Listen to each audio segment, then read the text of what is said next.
E aí, vamos lá? Seguindo? Pois então, como eu defini com vocês, a fase externa é efetivamente como o procedimento licitatório vai se desenvolver. E aí, essa fase externa se inicia com a publicação do edital.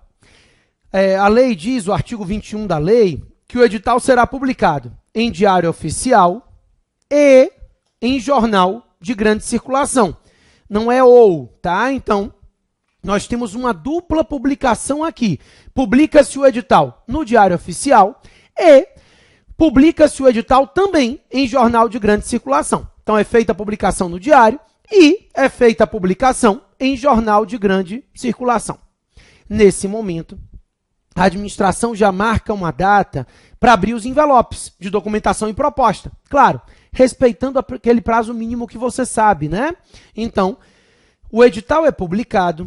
E aí, respeitando aquele prazo de intervalo mínimo, já se marca uma data em que serão abertos os envelopes de documentação e proposta. Daqui a pouco a gente vai ver que aqui, primeiro se abre o envelope de documentação, depois o de proposta. Então, publicou o edital, já marca essa data para a abertura dos envelopes de documentação e proposta.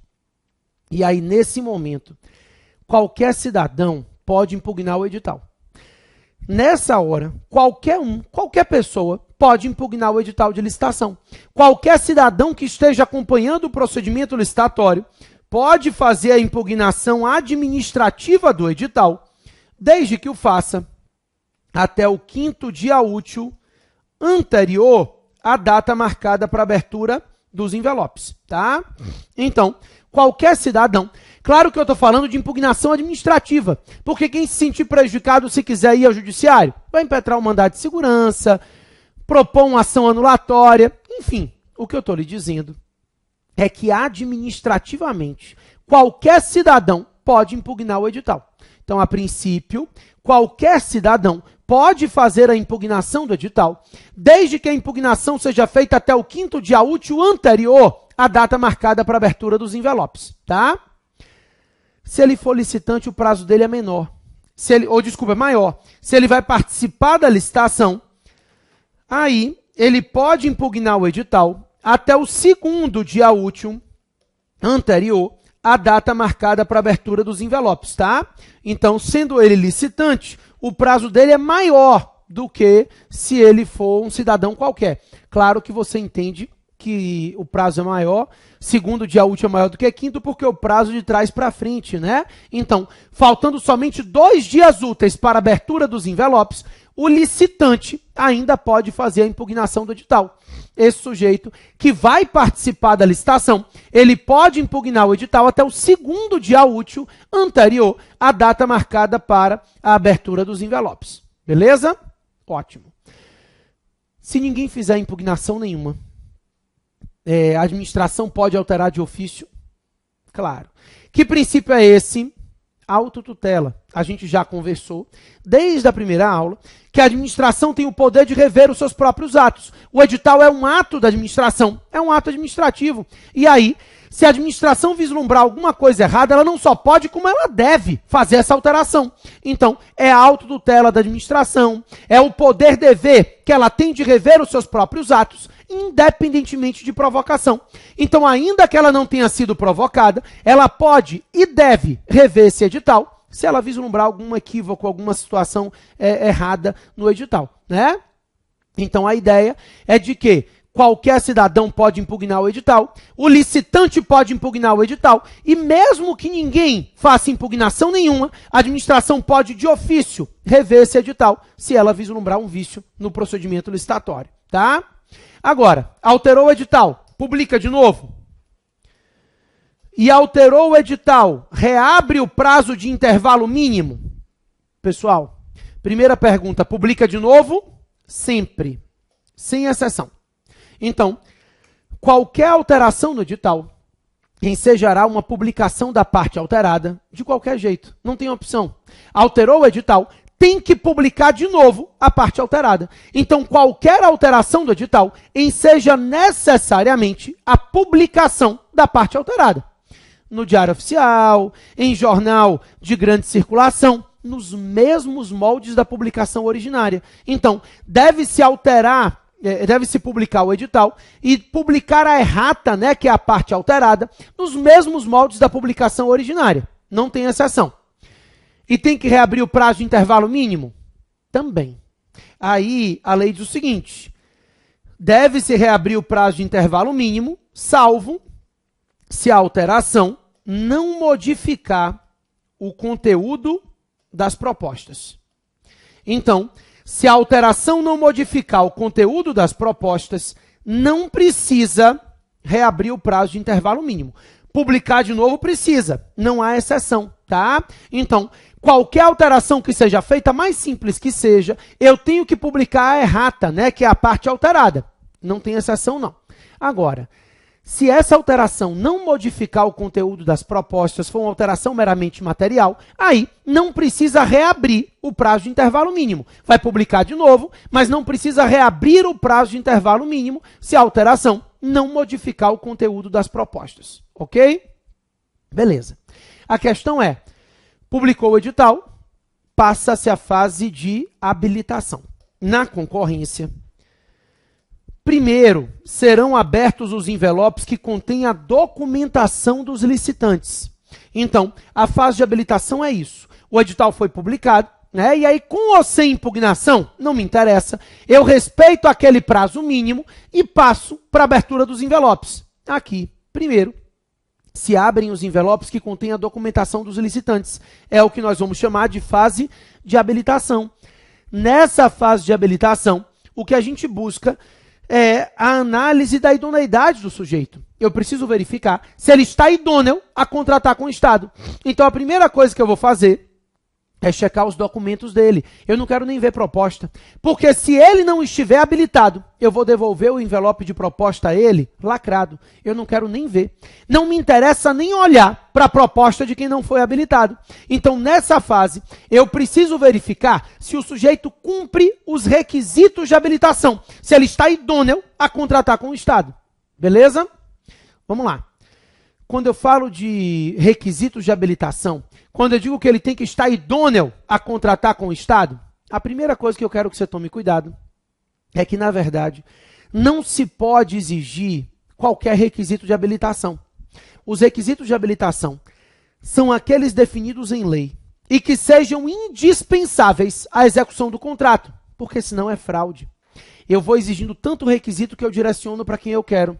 Por exemplo, um exemplo real, quando eu era procurador da Fazenda em Ilhéus, eles estavam fazendo a reforma da ponte Ilhéus-Pontal. E aí colocaram lá, para participar da licitação, tem que ter habilitação jurídica, qualificação técnica, tudo que a lei exige. E tem que ter sede no município de Ilhéus. Sabe quantas empresas, com todos os requisitos legais, tinham sede no município de Ilhéus? Uma. Isso é fraude. Ou seja, a pretexto de habilitar os licitantes, eu escolhi a empresa que eu queria contratar. Né? Então, eu estabeleci um requisito que eu sabia que ninguém cumpria, e aí eu escolhi quem eu queria contratar. Isso não é possível. Exemplo de prova. Concurso, prova da OAB, foi uma segunda fase da OAB. Dizia que a administração queria fazer uma ponte de 28 metros e exigiu como requisito que o sujeito comprovasse pontes de 500 metros para fazer uma de 28. A empresa foi inabilitada, embora ela já tivesse experiências em pontes de 100 metros. Você tinha que dizer o quê? Não é razoável exigir 500 para uma ponte de 28. Então, os requisitos de habilitação devem ser aqueles requisitos previstos no edital e que sejam realmente indispensáveis à execução do contrato. De vez em quando eles botam isso. O município de Taboinhas queria fazer a quadra da pracinha. No edital, exigiu a experiência na construção de ginásio poliesportivo para fazer a quadra da pracinha. É desarrazoado. Eu não posso exigir mais requisito de habilitação do que o que está previsto em lei e do que é necessário efetivamente para a execução do contrato. Tá? Os requisitos de habilitação estão no artigo 27 da Lei 8666. E aí, esse artigo 27 diz que pode-se exigir habilitação jurídica. A habilitação jurídica é a existência do sujeito no mundo jurídico. A existência de direito. Então não basta existir de fato. Se for uma pessoa jurídica, tem que ter registro, CNPJ, né? Aquelas pessoas de fato não contratam com a administração. Então ele tem que existir de direito. Ele tem que ter CNPJ, ele tem que ter registro, ele tem que ser uma pessoa de direito. Não basta ser uma pessoa de fato. Beleza. Além da habilitação jurídica, ele tem que ter qualificação técnica. E é aqui que mora o perigo, né? Porque é um critério subjetivo, mas não se pode exigir nem mais técnica, nem menos técnica do que o necessário para a execução do contrato. A ideia é de que essa qualificação técnica precisa ser compatível com o objeto a ser contratado, nem mais e nem menos. Eu não posso exigir nem mais qualificação técnica e nem menos qualificação técnica do que o necessário para a execução do contrato. Então, a qualificação técnica compatível com a execução do contrato. É isso que eu vou exigir dele, tá? Também, além da habilitação jurídica e da qualificação técnica, a qualificação econômico-financeira. A qualificação econômico-financeira nada mais é do que a demonstração de que ele tem dinheiro, lastro financeiro para a execução do contrato. Então eu vou exigir um balanço patrimonial da empresa para mostrar que a empresa tem idoneidade financeira. A administração não paga ninguém antes, tá? Ninguém. Ela nunca paga as pessoas antes. Então o sujeito tem que demonstrar que ele tem condições financeiras de executar o contrato. Também ele tem que comprovar que ele respeita o que está previsto no artigo 7º, inciso 33 da Constituição Federal. O artigo 7º, 33 diz que não é possível nenhuma atividade insalubre, perigosa e penosa ao menor de 18 anos e nenhum trabalho ao menor de 16, salvo na condição de aprendiz a partir dos 14. Ou seja, é a não exploração de trabalho infantil. Normalmente, ele faz uma declaração sob pena de responsabilidade pessoal de que ele se adequa a esse dispositivo e de que ele não explora trabalho infantil, tá? Além disso, ele tem que ter regularidade fiscal e regularidade trabalhista. Então, a regularidade fiscal, que ele comprova por meio de uma certidão negativa de débitos ou uma certidão positiva de débitos com efeitos de negativa, né? Ou ele não tem débito com o fisco, ou se ele tiver débito, esse débito está com exigibilidade suspensa, lá nos termos da legislação tributária. Então, ele tem que comprovar a regularidade fiscal, a demonstração de que ele está regular com o fisco. E a regularidade trabalhista, que é a comprovação de que ele não tem nenhum débito trabalhista em sede de execução. Então, não é reclamação, é uma execução trabalhista contra ele. Então, não há nenhuma reclamação trabalhista contra ele em sede de execução. Aí ele tem uma certidão negativa de débitos trabalhistas, a CNDT, que é expedida pela Justiça do Trabalho, tá? Se ele cumprir todos os requisitos de habilitação, ele está habilitado. Se faltar algum dos requisitos, ele estará inabilitado. Simples assim. Se a questão lhe disser que faltou algum requisito de habilitação, ele está inabilitado. Mas aí, o que eu quero que você tome cuidado é com o segredo. Lembra dos segredos? Pois é, eu tenho um segredo aqui. A lei estabelece que se for uma microempresa ou empresa de pequeno porte, aí nós temos um segredo. A princípio, se a questão não fala nada sobre isso, não fique mais esperto do que a prova, tá? Então, não fique mais esperto do que a prova. Se a questão não fala nada, você sabe que os requisitos de habilitação são todos indispensáveis. Agora, se a questão lhe disser expressamente que se trata de uma microempresa ou empresa de pequeno porte, aí a gente volta para a Lei Complementar 123 de 2006. E ela diz que as micro e pequenas empresas podem participar da licitação, mesmo que não tenham regularidade fiscal e trabalhista. Os outros requisitos ela vai ter que comprovar, tá? Os outros não tem jeito, mas a regularidade fiscal e trabalhista não. Ela não vai fingir que o requisito não existe. Ela junta uma certidão de débito fiscal, uma certidão positiva de débito. Diz aqui, ó, eu tenho débito, eu não estou regular com o fisco, eu tenho débito com o fisco, mas eu sou microempresa. Então ela junta a certidão positiva de débito, mas ela é microempresa. E aí, por ser microempresa, ela pode participar da licitação. Ela participa da licitação regularmente e no final do procedimento licitatório, caso ela seja vencedora, aí ela vai ter um prazo de 5 dias úteis, prorrogáveis por igual período, para se regularizar com o fisco antes da assinatura do contrato, tá? Então, depois que ela comprovar que ela tem essa regularidade, ela não tem regularidade fiscal nem trabalhista, ela comprovando que é micro ou pequena empresa, ela participa da licitação, mas antes da assinatura do contrato ela tem que se regularizar. Então, para isso, ela terá um prazo de 5 dias úteis, prorrogáveis por igual período, para se regularizar antes da assinatura do contrato. Ok? Beleza. Daí, essa empresa vai poder participar da licitação. Guardado o critério aqui, a exceção, né, o segredo no bolso, a gente volta para a regra geral. Os requisitos de habilitação são esses. Faltando algum requisito, ela está inabilitada. Terminada a fase de habilitação, abre-se prazo para recurso e o prazo é de 5 dias úteis, porque a lei fala em dias úteis expressamente, e esse recurso tem efeito suspensivo. Então, do recurso da fase de habilitação, ele deve ser interposto no prazo de 5 dias úteis e esse recurso terá efeito suspensivo, que é uma exceção, né? Normalmente, recursos administrativos têm efeito meramente devolutivo. Esse aqui não. A lei diz que o prazo para interposição de recurso é de 5 dias úteis e esse recurso terá automaticamente efeito suspensivo, tá? Só quero que você entenda que o prazo para recurso não é prazo para juntar documento obrigatório. Então imagine que A foi habilitado, B foi inabilitado porque não tinha regularidade fiscal com INSS, C foi inabilitado porque não tinha, sei lá, qualificação econômico-financeira. Daí, B recorreu e juntou a certidão negativa de débito com o INSS. Tá ok? Não. O prazo para recurso não é prazo para trazer documento obrigatório que você não trouxe. O prazo para recurso é um prazo para discutir se a decisão é justa ou injusta. Então, o prazo para trazer documento é o prazo de intervalo mínimo. Todo mundo tem que se virar nesse prazo. Se você não trouxe todos os documentos, não adianta, na fase de recurso, você trazer documento.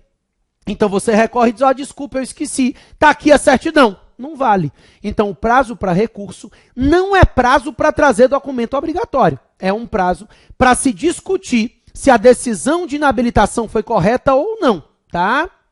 E aí, a lei traz uma peculiaridade. Ela diz que se forem todos os licitantes inabilitados, agora é diferente. Foi todo mundo inabilitado. Não sobrou ninguém. Nesse caso, a administração vai abrir um prazo de 8 dias úteis para que eles possam se regularizar com o fisco. Isso não é recurso, tá?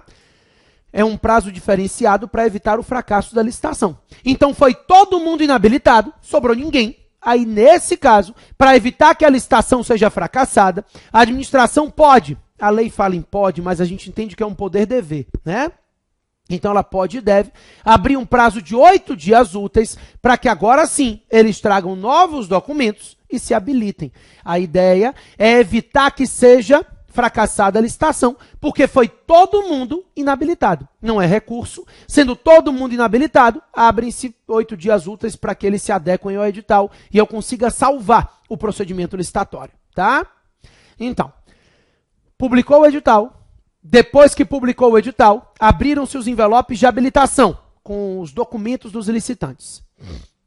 Até a fase de habilitação, eles podem desistir sem justificativa. Então, antes dos envelopes de habilitação serem abertos, até essa data, eles podem chegar lá e pegar de volta, desistir, não precisa justificar. Depois de abertos os envelopes de habilitação, desistência do procedimento licitatório somente mediante justificativa. Então, depois que os envelopes de habilitação foram abertos, ele só pode desistir do procedimento mediante justificativa e autorização do poder público, tá? A ideia é essa. Com isso entendido, terminada a fase de habilitação, quem não foi habilitado recebe o envelope de proposta de volta, lacrado. A administração não quer nem ver. Eu não quero nem ver a proposta de quem não foi habilitado. Então, aquele sujeito que não foi habilitado recebe o envelope de proposta dele lacrado de volta. A administração pública não tem interesse em olhar esse envelope. Tá? Se ele não foi habilitado, o envelope de proposta ele recebe de volta. A administração não quer ver o envelope de quem não foi habilitado. Simples assim. Agora, se ele foi habilitado, aí ele passa para a fase seguinte, que é a fase de classificação e julgamento das propostas. Então, eu devolvo o envelope de proposta lacrado de quem não foi habilitado e vou abrir os envelopes de proposta daqueles que foram habilitados. Essa fase é muito simples, porque, na verdade, a fase de classificação e julgamento é cara a crachá, ou seja, a comissão vai aplicar aquele critério de julgamento do edital no caso concreto. Eu lembro a vocês que essa classificação e esse julgamento se baseia em um critério de julgamento objetivo, né? O edital, ele já diz qual é o critério de julgamento que vai ser utilizado. A única coisa que a comissão vai fazer é aplicar o critério no caso concreto. É menor preço? Deixa eu olhar aqui. É matemático. É um critério objetivo, né? Não existe nenhuma margem de escolha nesse momento. Então, nessa fase de classificação e julgamento, nós temos a comissão aplicando ao caso concreto, né? Analisando cada um dos envelopes de proposta, e aplicando aquele critério de julgamento objetivo do edital em cada um dos casos concretos, ok? Daí, terminada a fase de classificação e julgamento, nesse momento, a administração pública, ela pode abrir, deve, né, abrir um prazo para recurso.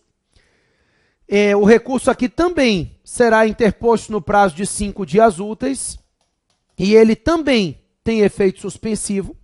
Então, mais uma vez, o prazo para recurso será de 5 dias úteis e, mais uma vez, esse recurso terá efeito suspensivo, tá? 5 dias úteis com efeito suspensivo. Além disso, a lei estabelece, da mesma forma que na fase de habilitação, que se forem todos os licitantes desclassificados, a administração pode abrir um prazo de 8 dias úteis para que eles se adequem ao edital. Então, o prazo para recurso é de 5 dias úteis com efeito suspensivo e, se forem todos os licitantes desclassificados, aí não é recurso, né? Aí, para evitar o fracasso da licitação, se abre um prazo de 8 dias úteis para que eles tragam novas propostas e se adequem ao edital de licitação, ok? Beleza. Daí, terminada a fase de classificação e julgamento, acabou o trabalho da comissão. A comissão vai pegar o procedimento licitatório todo que ela fez, com a classificação e julgamento que ela fez e devolver para a autoridade máxima do órgão. Vai dizer, ó, meu trabalho está pronto.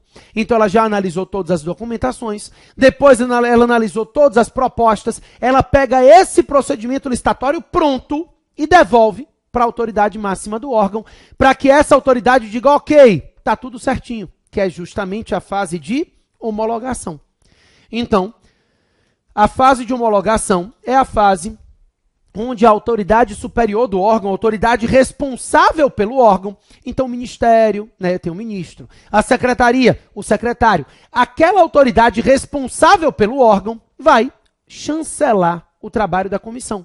A homologação é isso. É a autoridade superior olhando para o procedimento licitatório dizendo, tudo certinho, ó, chancelo. Vamos tocar o barco e vamos contratar. Então, essa fase de homologação é, na verdade, uma fase de verificação. A autoridade responsável pelo órgão licitante vai verificar o procedimento licitatório para checar se tem alguma irregularidade e, não havendo, homologa o procedimento licitatório. Tanto é assim que, se houver irregularidade, não haverá homologação. Então, a lei estabelece que, se houver algum vício de ilegalidade no procedimento licitatório, ele vai ser anulado. Então, ao invés de homologar, é possível que se anule o procedimento licitatório. Possível não, obrigatório, né? Se ela vislumbra, essa autoridade, vislumbra algum vício de ilegalidade, ela não só pode, como ela deve anular a licitação. Então, enxergou uma ilegalidade no procedimento licitatório, ela pode e deve determinar a anulação desse procedimento licitatório. E aí, nesse momento, ao invés de homologar o certame, ela anula o procedimento licitatório baseada em um vício de ilegalidade em qualquer das fases anteriores. Se houve ilegalidade em qualquer das fases anteriores, esse procedimento licitatório deverá ser anulado. Agora, mesmo que não haja nenhuma ilegalidade nas fases anteriores, é possível que não haja mais interesse público na contratação. É possível que estejamos diante de uma situação de interesse público superveniente. E aí, o procedimento licitatório vai ser revogado. É possível se revogar o procedimento licitatório baseado em situações de interesse público superveniente. Ou seja, não há mais interesse na contratação. Havia, no momento que se iniciou lá a fase interna, se justificou que havia interesse na contratação, mas agora, depois de tantas coisas ocorridas, aconteceu uma situação que o interesse público mudou. E aí, a administração justifica essa situação de interesse público superveniente ao início do certame e revoga. Então, a administração queria comprar notebook. Ela precisava de tantos notebooks. Só que foram apreendidos pela Receita Federal tantos notebooks e ela utilizou, incorporou ao patrimônio. Pronto. É uma situação de interesse público superveniente. Não há mais necessidade da aquisição de notebooks. Aí revoga o procedimento licitatório. Sem ilicitude, simplesmente revoga, tá? Pessoal, se anular ou revogar, em caso de não homologação, anulando ou revogando o procedimento licitatório, deve-se abrir um prazo para recurso. O prazo é de 5 dias úteis e esse recurso terá efeito suspensivo, tá? Então, em caso de não homologação, ou seja, anulou ou revogou o procedimento licitatório, se anular ou revogar, abre-se prazo para recurso. O prazo para recurso é de 5 dias úteis e esse recurso terá efeito suspensivo. Em caso de homologação e em caso de anulação e em caso de revogação, ele poderá recorrer no prazo de 5 dias úteis sem efeito suspensivo. Isso aqui eu errei. Até eu me atrapalhei. Sem efeito suspensivo. 5 dias úteis, mas não há efeito suspensivo nesse recurso. Ok? Por fim, terminou a fase de homologação, adjudica. Adjudicar não é contratar. Adjudicar é dar ao vencedor o título de vencedor. Então, a adjudicação é a declaração oficial do vencedor do procedimento licitatório. Essa adjudicação, ela não se confunde com a contratação, tá? Só um detalhe. Depois que a administração adjudica, ela é obrigada a celebrar o contrato? Não. É possível que não haja interesse público e ela não celebre o contrato. Mas a pergunta é, a adjudicação vincula o poder público? Vincula. Vincula, porque caso ela decida celebrar o contrato daquele objeto, ela só pode contratar com o vencedor da licitação. Então, caso ela decida contratar o objeto do certame, ela só pode contratar com o vencedor. Por isso, a adjudicação vincula o poder público. E o particular? Se ele for chamado a celebrar o contrato, ele está obrigado a contratar? Ele está. Ele apresentou uma proposta. E a proposta vincula o proponente. Então, ele está obrigado a contratar, desde que ele seja convocado para celebrar esse contrato, em até 60 dias contados da abertura dos envelopes. Não é da adjudicação. Então, se ele for convocado em até 60 dias da abertura das propostas, ele é obrigado a cumprir a proposta que ele apresentou. Senão, ele vai sofrer as penalidades legais, tá? Se ele não celebra o contrato, a lei estabelece que a administração pública deve chamar o segundo colocado. Mas ela chama o segundo colocado na proposta do primeiro. Claro que ninguém é obrigado a cumprir a proposta dos outros. Então, ela chama o segundo colocado e diz, meu querido, você quer contratar comigo? Eu estou contratando nessa proposta, que é a vencedora. Se ele quiser, ele contrata. Se ele não quiser, ele não contrata. Então ela chama o segundo colocado para a assinatura do contrato na proposta do primeiro. Se ele não quiser, ela chama o terceiro, o quarto, o quinto. Ela vai chamando os remanescentes na ordem de classificação e na proposta do primeiro para a assinatura do contrato. Ok? Beleza. Pessoal, próxima aula eu volto para a gente seguir, finalizar procedimento licitatório aí num bloco e depois entrar na matéria de contratos administrativos. Até a próxima.